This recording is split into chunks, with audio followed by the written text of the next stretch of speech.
지상군이 투입된다면 전쟁의 양상은 전혀 다른 국면을 맞을 걸로 보입니다. 군사 전문가 양욱 아산정책연구원 연구위원과 함께하겠습니다. 네, 위원님 어서 오십시오. 예, 안녕하십니까. 자, 위원님 앞으로 어떻게 되는 겁니까? 혹시라도 그 위원님의 예상되는 시나리오에 지상군 투입을 하지 않을 그런 선택지는 없습니까? 예, 없습니다. 이스라엘의 국가 원칙이나 전략을 봤을 때 이제 지상군 투입만 남은 상황이고요. 특히 이스라엘의 군사 교리를 보면은 자국의 피해를 최소화하기 위해서 적의 영역으로 들어가서 전쟁을 이어갑니다. 예. 그 말은 결국은 가자 지구 안에서 전쟁이 계속될 것이고, 물론 지상군이 곧바로 들어가는 것이 아니라 어느 정도 안전을 확보한 이후에, 네. 즉 이 대피하는 난민들의 안전뿐만 아니라 들어가서 작전을 수행할 지상군의 안전을 확보하기 위해서 철저하게 포격과 공습이 이어진 이후에 같이 일어날 가능성이 높겠습니다. 네, 그러니까는 지상군 투입은 기정사실이다 이렇게 보고 계신 것 같은데, 그 억류된 인질들 생각하면요, 그 인질들 희생을 생각하면 과연 이스라엘이 지상군을 투입할 수 있을까? 이런 생각도 드는데. 사실은 억류된 인질을 생각하면 포격과 공습도 해서는 안 되는 것이죠. 일단 본격적인 작전이 시작되기 전에 특수작전 부대들을 투입해서 인질을 최대한 구출하려고 하겠습니다만은, 자, 어느 정도 시점이 지나고 난다면은 이제 인질들이 대부분 사망했다라고 판단하고 곧바로 지상 전으로 돌입할 가능성도 충분히 있다고 보여집니다. 네, 그러면 하마스는 처음 기습 공격할 때부터 이런 전면전까지 갈 거라고 예상을 했을까요? 뭔가 좀 대비를 해놨을까요?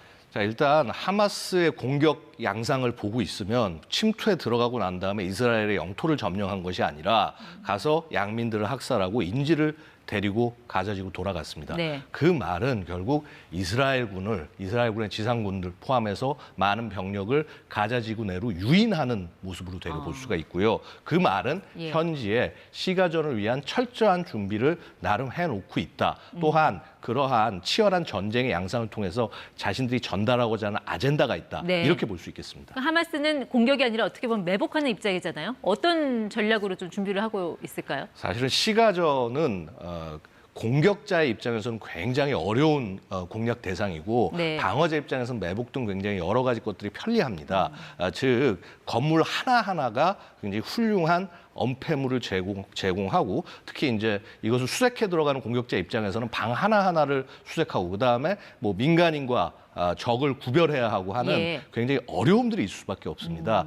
특히나 뭐 지하 터널들 같은 것들을 활용을 해서 건물과 건물 사이에도 터널을 연결해 놓고 이런 식의 것을 통해서 공격자를 굉장히 괴롭힌 사례, 우리 체첸 전쟁이라든가 뭐 이라크 전쟁의 내전 단계, 시리아 내전, 그다음에 가장 최근에는 우크라이나 전쟁에서도 예. 바로 그렇게 공격자가 시가전에서 네. 굉장히 어려움을 겪는 상황들이 반복이 된 것이죠.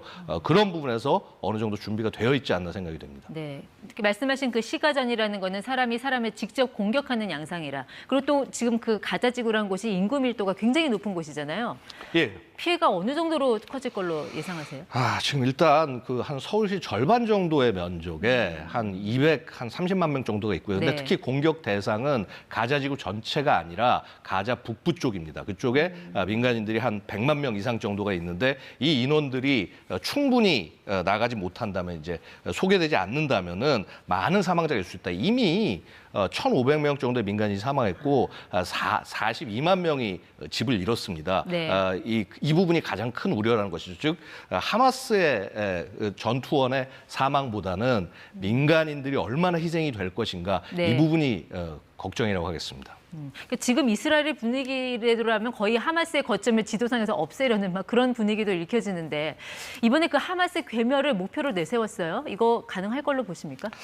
사실은 이 하마스의 성격을 좀 봐야 됩니다. 하마스가 분명히 뭐 정당이라고는 하지만은 사실은 테러 단체에 가까운 그런 성격의 조직을 갖고 있습니다. 즉 일반적인 국가라고 한다면은 지도부를 괴멸시키면은 그 이후에 위기에 따라서 나머지가 무너지게 되지만은, 네. 이런 테러 단체 같은 경우는 소위 그 수평적 네트워크의 점조직이기 때문에 조직 하나를 예를 들어서 파멸시킨다고 하더라도 결국 다른 점조직이 지위를 넘겨받는 식으로 해서 계속적으로 싸워 나갈 수 있다. 바로 이러한 네트워크를 괴멸시키는데 네. 굉장히 많은 시간이 걸릴 수 있다라고 말씀드릴 수 있습니다. 9년 전에 그 지상군 투입했을 때도 결국 하마스 괴멸이란 목표를 달성하지 못했잖아요. 이번에도 그러면 해법은 찾지 못하고 전쟁 피해만 남는 그런 상황이 올 걸로 보시나요? 사실은 그때와는 조금 이라크군의 어떤 작전 수행 양상이 바뀌었습니다. 다영역 작전이란 것들을 통해서 굉장히 상대적으로 적은 병력으로